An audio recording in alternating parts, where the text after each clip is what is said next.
L'Hôtel-Dieu, c'est un grand projet, c'est aussi une grande responsabilité. Ce qu'on a cherché à faire, c'est à profiter de ce lieu exceptionnel pour en faire un espace ouvert sur la ville et pour que les Lyonnais s'approprient ce lieu. Donc on va l'ouvrir sur ces trois façades, sur la rue Bellecordière, sur la rue de la Barre et sur le quai, bien évidemment. On va redonner au public les 8500 mètres carrés environ de cours et de galeries.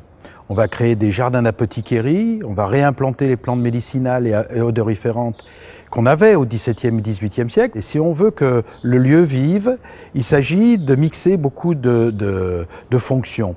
Tout d'abord, une fonction commerciale. Cette attractivité commerciale, elle retrouve sa justification à l'origine du projet. Tout le rez-de-chaussée, avant, était loué en commerce, qu'on avait un grand passage commercial qui avait été créé en 1840 pour avoir de l'argent, de façon à soigner les malades. Et là, on va retrouver cette fonction commerciale qui a complètement disparu, et donc redonner vie à tout ça pour déjà faire venir l'ensemble du public et des visiteurs de Lyon à l'intérieur de ce site merveilleux. Ensuite, la mixité. On va avoir la partie la plus ancienne du XVIIe siècle qui va être transformée en centre de convention et de réinterprétation, en musée, dédié en particulier à la médecine, de façon à conserver la mémoire du lieu. Et puis, il y a la partie prestigieuse. L'hôtel que veut aujourd'hui les élus de Lyon, ils veulent un hôtel de standing et je trouve que c'est très bien, un hôtel 5 étoiles. Eh bien, on va le mettre dans cette partie prestigieuse, toujours pour être en cohérence avec le passé. La légitimité du projet est une chose qui pour nous est très importante. Et puis, on aura des boutiques, en plus des boutiques, des restaurants, et en plus des restaurants, des bureaux, plutôt dans la partie 19e. On a symbolisé un petit peu toutes nos fonctions par les trois dômes.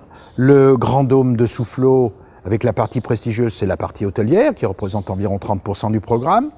La partie historique et mémoire du lieu par le petit dôme et les 4 rangs, et la partie contemporaine avec ces parties de bureaux et d'administration qui viendront s'installer ici, avec le dôme du 19e, celui de Pascalon. Voilà un petit peu comment on veut faire vivre ce lieu qui doit vivre tous les jours, à toute heure, avec toutes sortes d'animations, aussi bien par des congrès, par les visites du musée, par l'animation que va procurer l'hôtel, par les restaurants, par les boutiques, retrouver une vie de l'Hôtel-Dieu au cœur de la presqu'île. Quand on aura reconstitué cette très belle façade sur la rue Bellecordière, qu'on aura retrouvé cette animation commerciale, qu'on aura refait de cette rue une mixité aussi de circulation, piétonne, vélo, voire quelques voitures, on va redonner à cette rue son prestige. Bellecordière, c'était d'ailleurs le nom qu'on avait donné à Louise Labbé, la grande poétesse du XVe siècle. On a la chance de s'appuyer sur une histoire, sur une mémoire, sur un vécu,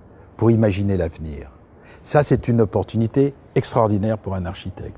Essayez de vraiment comprendre, on n'a pas le droit de faire des erreurs d'interprétation, donc à tout moment avec Didier Réplin, on discute pour connaître le sens des choses et pour donner du sens à l'avenir.